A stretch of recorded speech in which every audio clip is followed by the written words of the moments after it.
যদি এই ছবি দিয়ে তার সংসার চলে না, কিছু চলে না। কেন বাংলা চলচ্চিত্রকে একটা ভালো পর্যায়ে নিয়ে যাওয়ার জন্য, গ্লোবালি একটা কথা বলার জন্য সেরকম একটা ছবি তৈরি করে দেখাইছে। এই যে আপনার তুফান দেখছেন, তুফানের হ্যাঁ বন্ধুরা, বরবাদ থেকে একটা সিনও আনকাট করা যাবে না। কাটা সিরা ফাড়া কোনো বরবাদ চাই না আমরা। বরবাদ একদম সুস্থ চাই, যেভাবে আমরা দেখতে চাই ঠিক ওই রকমের চাই। এটাই আমাদের দাবি, আর কোনো দাবি নেই। যতক্ষণ না আমাদের দাবি না মানবে এখান থেকে এক পাও লড়া যাবে না। দাবি মানতেই হবে। এক নাম্বার হয়েছে 6 থেকে মান্না ভাই যদি দুর্গা সুপার কিন্তু শাকিব খানের 7টা বছরে, এগুলো কেউ বলবে না, কিন্তু এটা বাস্তবতা। আপনারা সব কিছু দেখে আসেন। আর শাকিব খানের সেই 6 থেকেই তার নিয়ে পিছিয়ে লাগছে, এখন তুমি লাগছে। আর এগুলা ওরা যদি এগুলো না করে তখন বাদ জটবে না। এগুলো যদি না করে, শাকিব খানের ছবি আটকাইতে না পারে, তাহলে বাদ জটবে না। কিছু দ্বারা যদি পায় আটকাই যায়, সেইটাই তাকে ধান্দা। এখানে আমাদের আবার ভাইলেন্স ছবি কি আপনারা দেখেন না? একটা ছবি যদি 10 মিনিট কেটে দেন তাহলে কিছু থাকে? মানে একটা পলস চলে গেলে কি হয়ে গেছে সেটা খরচ হয়েছে 10 মিনিট ভাইলেন্স সিন মেকিং করতে। মেইন যে 10 মিনিট, এই 10 মিনিটই তো টাকা খরচ হয়। সব জায়গায় টাকা খরচ হয়। উপরে যেন ওয়ান টেক শটে টাকা খরচ হয়েছে, এই ছবিতে ভাইলেন্সে টাকা খরচ হয়েছে। একটা ভাইলেন্স 1 কোটি 1.5 কোটি 50 লাখ 70 লাখ। সেই যদি একটা সিন কেটে ফেলে, প্রথম কি কষ্ট নিয়ে ব্যথা নিয়ে যে লাস্টে ইফতারি রোজা রেখে তারা অক্লান্ত পরিশ্রম করে সেই সকালে বাইরে আয়, ভোরে বাইরে, আবার রাত্রি কয়টা যায় সেই নিজেও যায় না, ঘুমাইতে পারে না 1 ঘন্টা। তারা এখন চিন্তা ভাবনা করতেছে, কান্না করতেছে, তো করতে গেছে। কান্নাকাটি করবো মানুষে না, এটা আমাদের জন্য লজ্জা, এটা বাংলাদেশের লজ্জা।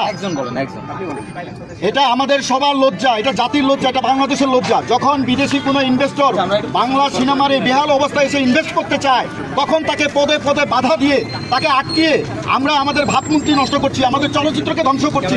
আমাদের চলচ্চিত্রের প্রাণ পুরুষ, প্রবাদ পুরুষ, বর্তমান সময়ের মেগাস্টার শাকিব খানকে একদম শেষ করে দেওয়ার প্রচেষ্টা করছি। এই ধরনের হীনমন মানসিকতা যারা কাজ করছেন, আমরা তীব্র থেকে তীব্র নিন্দা জানাই। আমরা এখানে এসেছি আজকে, আমরা এটা শুরু করলাম।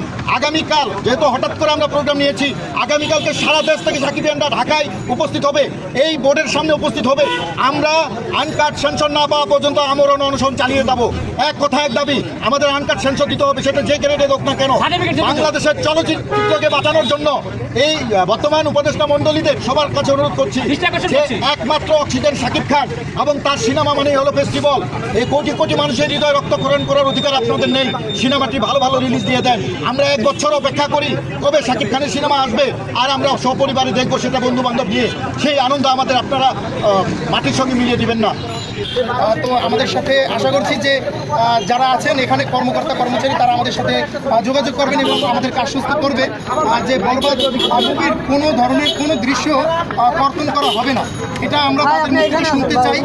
যারা এখানে কর্মরত আছেন তারা কিন্তু চলচ্চিত্রেরই মানুষ, তারা চলচ্চিত্র সম্বন্ধে ভালো জ্ঞান রাখেন। আনকাট সেন্সর যদি না দেয় সেক্ষেত্রে আপনারা কি করবেন? আনকাট সেন্সর যদি না দেয় তাহলে অবশ্যই আমরা রাস্তায় থেকে এটাকে মোকাবেলা করবো। আর আনকাট সেন্সর দিতেই হবে। কেন দেবে না? না দেওয়ার কোনো যুক্তি দেখছি না। আপনাদেরকে বলা হলো যে 12 মিনিট